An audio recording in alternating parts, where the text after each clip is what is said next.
O termo temer aqui não é medo, o hebraico significa respeito. Eu ouvi a tua palavra de credibilidade, Aviva, Senhor, a tua obra no meio dos anos. O termo aviva aqui não tem raiva, eu vou falar. O termo aviva aqui não tem nada a ver com isso. Não estou falando que é errado, mas não tem nada a ver com isso. Não tem nada a ver com isso. Não tem nada a ver com isso. Não tem nada a ver com nada disso. O termo avivar aqui, aviva, vem do verbo avivar, do hebraico shayá. O que é isso? Trazer da morte para a vida. Porque está conclamando uma oração no cenário que ele está vivendo. Glória a Deus. Ele está olhando, está vendo uma lição morta espiritualmente. É semelhante à igreja de Sardes. Tem um nome de que vive, mas na realidade está morto. Ou não estamos vivendo dias como esse? Ou não estamos vivendo dias como esse? Verdade, Pai. Aonde a palavra de autoajuda tem sido a primazia nos cultos. Meu Deus. Aonde a palavra motivacional tem trocado, ganhando espaço no lugar dessa doutrina. Mas Paulo já havia alertado na segunda carta de Paulo a Timóteo, capítulo 4, ele diz: nos últimos dias a palavra dessa doutrina se tornaria como comichões no ouvido de muitos, ao ponto de amontoar doutores e mestres para si. Não estou falando de orelha seca como eu. Está falando de homens e mulheres que manejam bem a palavra, mas só pregam o que o povo quer ouvir. Só revelam o que o povo quer ouvir. Só profetiza o que o povo quer. Glória Meu a Deus. Deus. É desse jeito. Esse não é o evangelho. Verdade. Esse não é o evangelho. Pastor, se ficar o Senhor, a sua família e os obreiros da glória a Deus, mas continue na palavra. Verdade. Glória a Deus. Continue na palavra.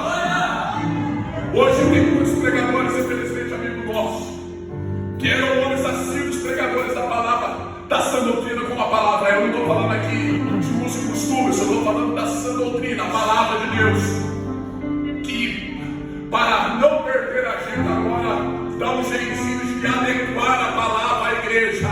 Meu Deus. Vai falar, aleluia.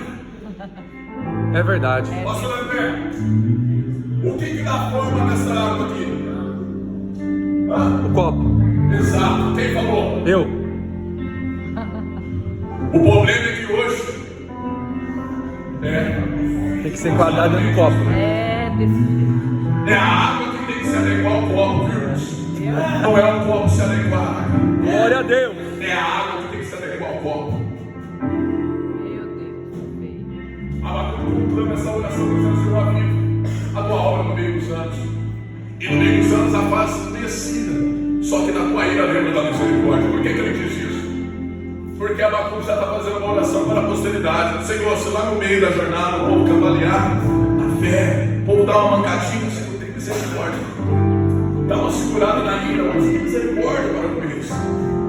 A continuação da oração é: e aqui o céu, porquanto ainda que a figueira não floresça e o produto da oliveira minta, os campos não produzam mais mantimento, e as ovelhas da malhada seriam arrebatadas, e que nos corrais não haja mais vaca. Eu, todavia, me alegrarei no Senhor e exultarei no Deus da minha salvação. Eu vou aplicar isso aqui. Glória a Jesus. Porquanto ainda que a figueira não floresça, o produto da oliveira minta, e os campos não produzam mais mantimento, está falando dos 3 pilares da sustentabilidade da vida do ser humano: comer, beber e vestir. Mateus 6. Eu começo e você continua. Mateus 6, 33. Se puder projetar, projeta por gentileza. Mas buscai primeiro o reino de Deus e a sua justiça. E as demais coisas. Você dá o Calma aí, teve divergência. Coloca não, Senhor de Deus, segura um pouquinho, não projeta ainda. Eu vou perguntar de novo. Mas buscai primeiro o reino de Deus e a sua justiça. E todas as coisas você dá. Aí sim, porque é um vocábulo errôneo. E as demais coisas. Não existe as demais na exegese do texto, mas buscar primeiro o reino de Deus e a sua justiça em todas essas coisas. Que todas essas coisas, o texto, o Cristo está se revelando.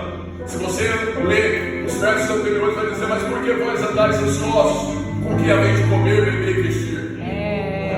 Olha os pássaros, não planta, não fia, mistério. E o Senhor cuidará dos detalhes. Olha o livro dos campos. Nem Salomão, no auge da sua glória, se vestiu tão belamente como os tais. É a mesma referência. Mas buscar primeiro o reino de Deus e a sua justiça. Que reino de Deus é esse aí? Que reino de Deus é esse aí? Projeta isso, sabe de Deus, por gentileza. Não é culto de doutrina, meus irmãos. É porque eu amo a palavra. Lucas capítulo de número 17, verso 21 e 22. Lucas 17, 21 e 22. Aí vai dar a resposta para os irmãos. O que é o reino de Deus que Jesus Cristo estava dizendo? Aí nós estamos nos 3 pilares. O glória. Volta no 20, volta no 20, volta no 20. E sendo Jesus interrogado pelos fariseus sobre quando virá o reino de Deus, respondeu-lhes: o reino de Deus não vem com aparência exterior, como está escrito lá em Isaías capítulo 53. Nem dirão ele aqui ou ele ali, pois o reino de Deus está. Eita glória! E o versículo está dizendo: o reino de Deus está entre vós e vós não sabeis. Aleluia! Vem o reino de Deus. É o próprio Cristo, e Cristo está dizendo: vocês estão ansiosos porque a gente comer, beber e vestir. Busquem primeiro a mim e a minha justiça, que eu não deixo voltar a comida, não deixo voltar a bebida. O nosso Cristo, ele cuida dos mínimos detalhes para que ele vier. Aleluia! Meu Deus. Porquanto ainda que a figueira não floresça, o produto não lhe vira minta, os campos não produzam mesmo menos. Está falando disso dos 3 pilares da sustentabilidade da vida do ser humano. Está falando da agricultura, dos grãos. Ainda que as ovelhas da malhada serão arrebatadas. Fala da vestimenta por causa da lã, mas também fala do leite, do sustento para as crianças. Meu Deus. E que no forrais não haja mais vaca. Aí tocou até no churrasco. Meu Deus. Abacuque está dizendo ainda que o Senhor, os caldeus que viriam iam comer tudo. Ainda que o campo não dá mais alimento para nosso comércio seja abalado pela crise econômica por falta de comida, ainda que o Senhor não nos dê vestimenta, te dá até o leite da criança, aí ele pegou pesado. Se não tiver nem vaca nos currais, você falou no churrasco. Eu gosto desse mistério, foi de crente. Ô glória. Mesmo assim, eu me alegrarei no Senhor. Por que ele diz isso? Salmo 23. O Senhor é meu pastor. E nada me faltará. Eu vou falar de novo. O Senhor é meu pastor. Nada me faltará. É isso que está escrito. Projeta aí, Senhor de Deus. Deus está escrito: o Senhor é meu pastor, vírgula. Nada me faltará. Não tem i, não tem essa condicional. O texto está dizendo: o Senhor é meu pastor, vírgula, nada me faltará. Porque no original hebraico está escrito: o Senhor é meu pastor, ele não me falta. Está escrito: o Senhor é meu pastor, nada me faltará. O Senhor é meu pastor, ele não me falta. Se ele não nos falta, não teremos falta de nada. Eu vou repetir: se Deus não nos falta, não teremos falta de nada. Porque está escrito em João capítulo 15, verso 7: se vós estiveres em mim e a minha palavra estiveres em vós, pedireis tudo quanto quisereis e vos será que vocês viram. E aqui eu encerro. Se Deus colocar os 3 pilares da sustentabilidade da vida do ser humano, Abacuque professa ainda dizendo: mesmo assim eu me alegrarei no Senhor, e eu escutarei no Deus da minha salvação. Olha que incógnita esse palavreado, esse arranjo que ele colocou junto à alegria. Ou me alegrarei. Pastor Everton Teixeira, o termo escutarei aqui vem do verbo escutar. O hebraico significa murmur. O que é murmur? Rodopiar o ouvido por uma forte missão. Abacuque está dizendo: Senhor, se o Senhor estiver comigo, quando os caldeus vierem levar tudo, ainda que não sobre mais nada sustentável, físico, mas se o Senhor estiver comigo, eu sou a maioria. Eu me alegro em saber disso e ainda vou ter satisfação lá. Que rodopiar na tua presença. Aleluia! Por quê? Porque aí o Senhor fará os meus pés como da corça, que me fará andar nas minhas alturas. O que é isso? Por que a espécie desse animal? Não é um pouco de ensino, mas só um amigo de informação. Por que a espécie desse animal? É a espécie de animal que, quando está fugindo do seu predador, que está na sua busca, que está no seu encalço, ele não foge correndo, ele foge salteando. Eu vou falar. A ciência diz que o salto desse animal, a cerva ou a corça, equivale aproximadamente entre 4 a 6 metros de distância. Se eu ousar, pastor Everton, dar um salto de cima desse altar possa ser de Arão, que eu caia no chão tranquilamente, firme e forte, glória a Deus. Mas há uma grande probabilidade que eu estou propenso a ter torção no tornozelo. Por quê? Porque nós, os seres humanos, não fomos confeccionados com esse propósito. O nosso tornozelo não foi confeccionado com o propósito de receber tanto impacto.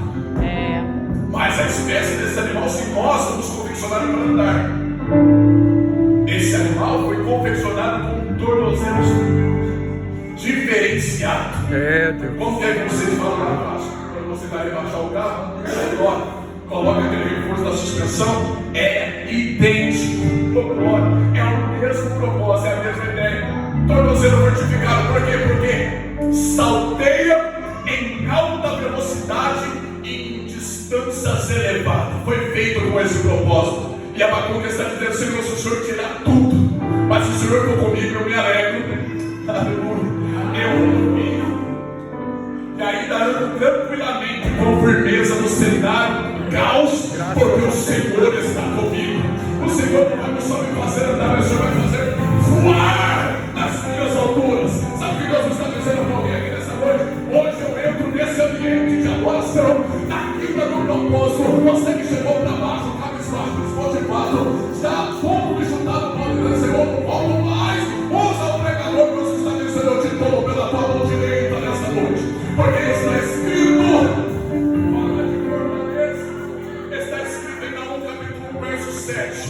Deus é bom, Ele é uma fortaleza no dia da angústia e conhece o coração daqueles que nele se refugiam. Também está escrito no Salmo 90, o melhor Salmo 91, verso 1 e verso 2. Aqueles que habitam no esconderijo do Onipotente, a sombra, aquele que habita no esconderijo do Altíssimo, a sombra do Onipotente descansará. Direi do Senhor: Ele é o meu Deus, o meu refúgio e a minha fortaleza, e nele eu confiarei. Eu não sei como você chegou nesse ambiente, mas Deus está dizendo: eu te sou, eu te conheço, eu sei a tua aflição, eu conheço a tua necessidade, mas hoje eu vim aqui para te dar força, eu vim aqui para te dar não, você não entendeu, eu vou repetir. Deus está dizendo: eu chego nesse ambiente para te colocar de pé novamente. Eu vou fazer contigo como fiz com Pedro, lá em Mateus, no capítulo 14, no verso 23 a seguir. Quando Pedro estava afundando na água, Jesus se aproximou, tomou na mão dele. Meu Deus, aleluia. Vem cá, Pedro. O campo é da probabilidade, aleluia. Mas enquanto você estiver comigo e eu contigo, você estará seguramente no campo da probabilidade. Já era para você ter explodido no glória. Deus está dizendo: pastor Érico, ele está tomando alguém pela mão direita nessa noite, colocando